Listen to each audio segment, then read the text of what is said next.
मुख्यमंत्री के आदेश को दरकिनार करते हुए एक बार फिर से फांसीदेवा ब्लॉक के विधाननगर स्थित काजीगंज मतिया नदी के तट तथा शमशान की जमीन को कब्जा करने का आरोप स्थानीय पेपर मिल प्रबंधन के खिलाफ लगा है।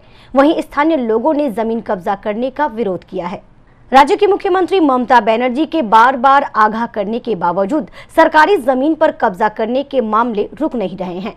मुख्यमंत्री के बातों को अनसुनी कर नदी के तट तथा शमशान कब्जा करने के मामले सामने आ रहे हैं।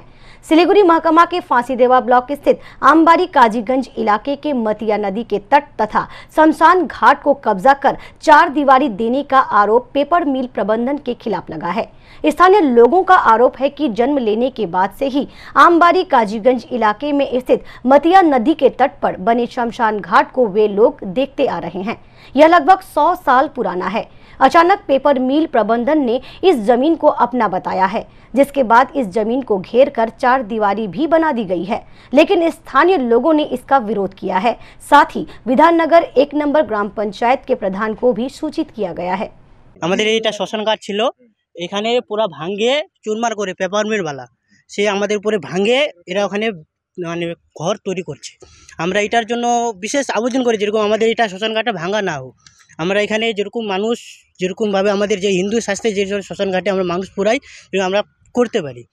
তারপরে পেপার মিল মালা আসছে আমাদের পুলিশের ধমকি দিচ্ছে, ওই তোমরা যদি না মানো আমরা আইনত যাব। এটা তো ওদের জমিন ছিল না, এটা তো আমাদের সজিল, যেটা আমাদের নদীর চর সরকারি গভর্নমেন্টের, এটা তো সরকারি থাকলে তো বান কেউ করতে পারবে না।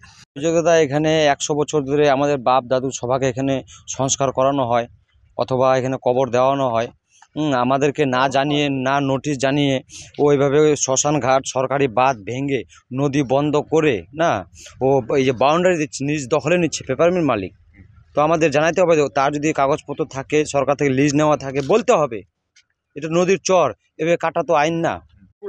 এখানে আমাদের অভিযোগ রয়েছে যে আমাদের দীর্ঘকাল থেকে আমাদের বাপ দাদা এখানে সংস্কার করা হয়েছে, কিন্তু আমি তো জমির মালিক কোনোদিন দেখিনি। ঠিক আছে, এখন পরশুদিন যখন আমরা কাজ বন্ধ করে দিয়েছি তখন আমরা বললাম যে জমির মালিকটা কোথায়, জমির মালিককে ডাকো। সে বলতেছে কিছু বলতে পারে না, কখন বলতেছে আমরা লিজ নিছি, কখন বলতেছে আমরা এই যে লিজে কাজ করছি সরকার থেকে নিছি, আবার বাঁধটাও ভাঙিয়ে দিয়েছে। खबर मिलते ही घटनास्थल पर विधाननगर 1 नंबर ग्राम पंचायत के उप प्रधान शंकर सरकार पहुंचकर स्थानीय लोगों तथा पेपर मिल प्रबंधन के साथ बातचीत की।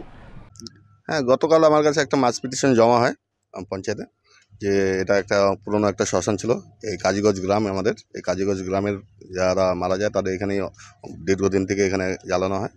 তো এই শ্মশানটি কেন কে দখল করছে বা কেন দখল করছে ওটি একটা তদন্ত করার জন্য আমি নিজে দেখার জন্য এই স্পটে এসেছি। এখন আমি দেখে বৃত্তান্ত এদের জমির সব চেয়েছি আমি, যে কেন ওয়াল করছে, তাদের কি আছে কাগজপত্র সব নথিভুক্ত চেয়েছি আমি। আমি দেখছি ব্যাপারটা। বিএলওর কি বিষয়টা কি জানাবেন? হ্যাঁ, অবশ্যই আমি কাগজপত্র নিয়ে, যেহেতু জমি সংক্রান্ত ব্যাপার সম্পূর্ণ বিএলওর অধীনে, তো এই ব্যাপারটা বিএলওকে হস্তান্তর করতে হবে। ওনাকে আমি চিঠি করব এবং উনি এসে এটা দেখে যাবেন। वहीं पेपर मिल के मैनेजर के अनुसार उनके पास जमीन के कागजात मौजूद हैं, काम शुरू हुआ है, लेकिन वे लोग नदी का तट या शमशान पर कब्जा नहीं कर रहे हैं। পরশু দিন যা আছে আমি একটা অমিনকে ডেকে নিয়েছি, গাঁওওয়ালাকে ডেকেছি যে ভাই নদীর জমিন কোথা পর্যন্ত আছে ওটা দেখাই দেখ। ওরা দেখাই দিয়েছে জমিনটা এই পর্যন্ত আছে। তারা বলছে দেখো ভাই জমিনটা সীমানা রেডি হয়ে গেল, মানে আপনারা বলেন এই সীমানা ফাইনাল হয়ে গেল, এবং আমি কি হিসাবে বাউন্ডারি করব। কথা হয়ে গেল পরশু, ঠিক আছে আমরা গাঁওরা সব বসে একটা ফাইনাল ডিজাইন করে আপনাকে জানাই দেব।